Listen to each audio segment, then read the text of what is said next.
Oh, hello there! Help.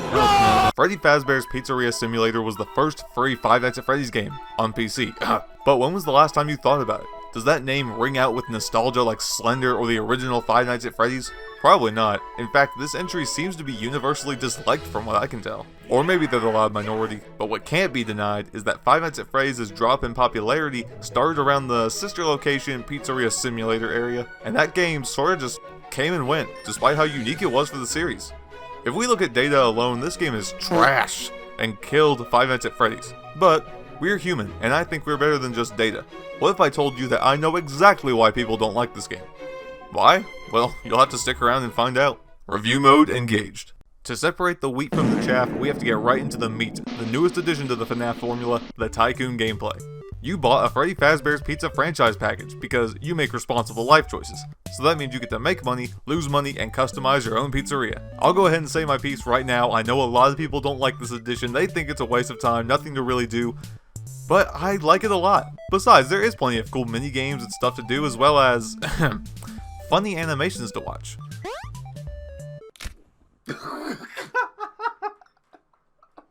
It may not seem like much on the surface for people who just beat it once for the real ending and call it a day, but there's a ton of detail here that goes unnoticed by a lot of people. Did you know that Risk can introduce animatronics in the office way earlier than usual? Did you know that health and safety negate risk entirely if you have enough?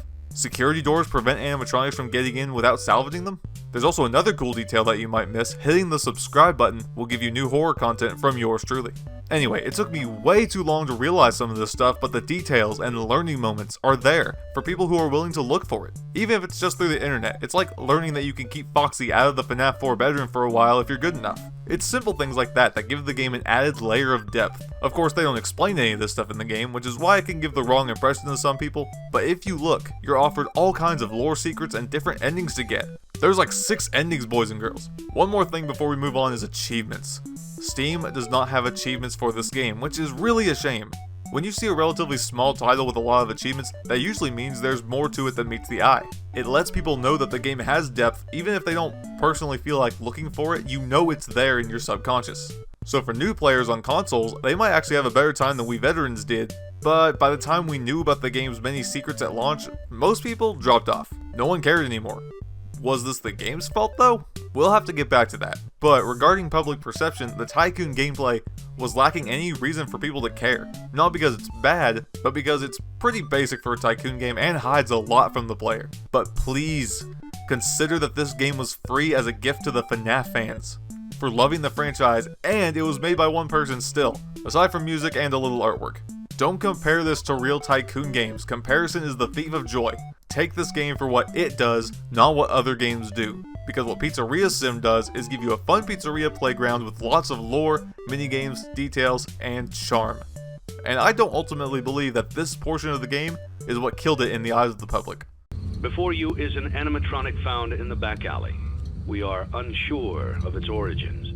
I'm not pulling any punches right now. This minigame is incredible. This is genius. I think after Sister Location, Scott realized that getting up close and personal with these animatronics is terrifying. It's so stressful and I love it. Of course, after doing it so many times, I'm used to it, but even still, pulling up that piece of paper sends a wave of stress to my brain. I don't think I'm ever going to get over that. If you don't know, your character plays audio response tapes in front of animatronics for some reason before salvaging them for money. And if you see their positions shift a certain way, that means you have to tase them to reset their progress or they'll jump scare you. They don't kill you though, you just don't get the money for the salvage and they transition to the office phase. Unfortunately, the secretive nature of the game's mechanics also show here.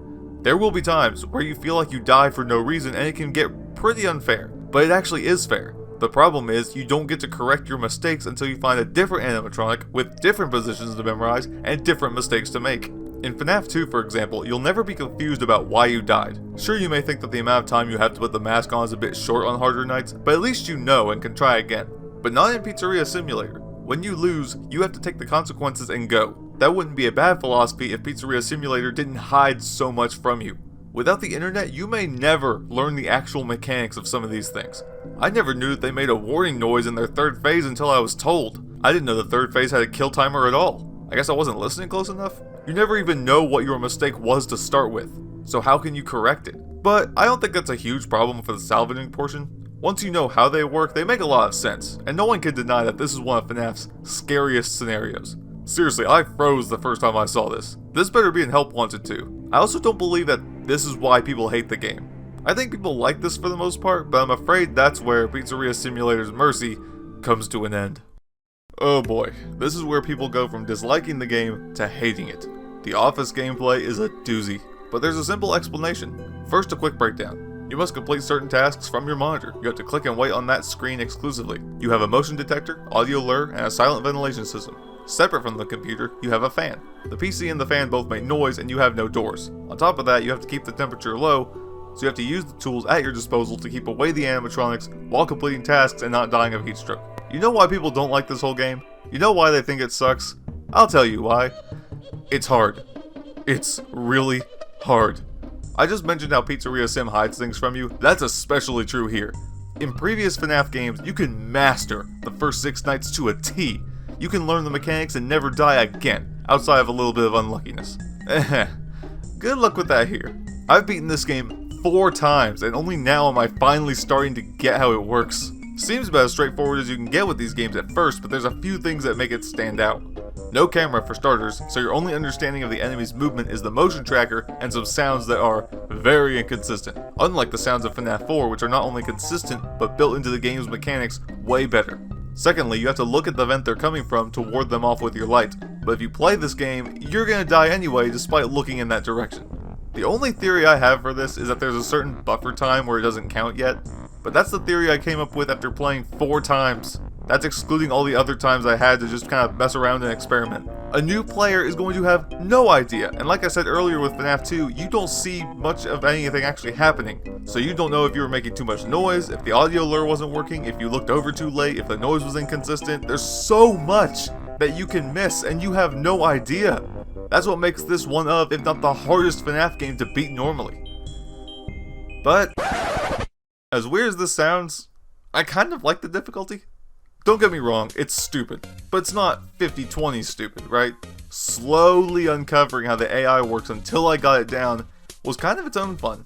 It's that nature of discovery and learning that I mentioned, which extends to the Office phase. It's kind of the same logic for FNAF 3. I still don't like FNAF 3's gameplay loop, but learning it was still a journey. If I ever want to rewatch some pixelated cutscenes, get the good ending, or just get some footage, at least now I know the game well enough to do so. It's satisfying in its own weird way. I know it sounds like I'm grasping at straws or making excuses, but I do genuinely believe that the Office phase is satisfying to beat, even if learning it is basically slamming your head into a brick wall. But I must remind you that you have other options. Maybe only let 3 animatronics in. It'll help you learn better. Think you're hot stuff? All salvage, all advertisements, no upgrades for your computer? Come on, you won't. Do it. Do it. Do it. Get the endings related to the Tycoon gameplay and slowly learn the animatronics. You have options in this game. But most people don't know about these options or learned too late, partially thanks to the lack of achievements and in-game trackers, but also because the game is just hard. It's so hard that it seems unfair. The learning curve was not well thought out, and that's why I think people don't like this game. It's just too hard for the average player. That sounds kind of simple, I know, but the truth is, people like easy more than hard. Or more likely, people don't like to have to be forced to learn things. It's that difficult without research. But I'd like to remind you once more, the game was made to be free. Don't make such a big deal about it. Even though I just made a video about it. Crap! We're not done yet, don't worry. That ending. Oh man, even people who don't enjoy this game love this ending. How is Henry's voice actor so epic sounding? Like, seriously, he has no right to sound that cool. Props to the voice actor, nothing really more to say. Afton. At first I thought, okay, maybe this Springtrap looks closer to the original than I thought. Nope, he's been completely redesigned for whatever reason. I know what most of you are thinking. Yeah, I get it. Can we tone it down for a sec? Look, I don't care, to be honest. That doesn't mean I like the change, but I don't care. The number of people who complained about this one adjustment would make the Halo franchise proud, alright? I'm sitting here trying to deduce what made this game so hated, and this is not it, okay? It's not. Sure, it's weird, but jeez. There's more important things to care about in the franchise. Like the art style change of Security Breach, or why Vanessa's in the FNAF movie. Is it just a reference like Kate in the Slender Man movie? I need answers. I've learned nothing new analyzing this game, other than that people love to complain. That's not even a new lesson. Not that there isn't anything to complain about exactly, but I feel like a lot of it is bloated. The game was a free gift to the fans, for crying out loud. I enjoyed my time with it. In fact, I even like it more after taking a deeper look at it. But was Pizzeria Simulator responsible for FNAF's decline? No, not by itself. Let's be real. FNAF was too big for one man to handle. I think the franchise got too big for its own good. The decreased interest and increased criticism after sister location was clear. The franchise burnout finally caught up. After 6 releases, even a free title couldn't save Pizzeria Simulator from overbloated criticism. And I know the Steam page makes it look positive, but trust me, these are FNAF fans we're talking about. They will complain about anything and everything at a certain point. And the data doesn't lie. The franchise was losing steam after Pizzeria Simulator, and even before then. If it wasn't the game's fault, what was it? Overexposure. That's it. Maybe throw in a tough difficulty curve in there for good measure, but time was running out for Scott. The franchise either had to get bigger or die completely. Thanks for watching. Yeet.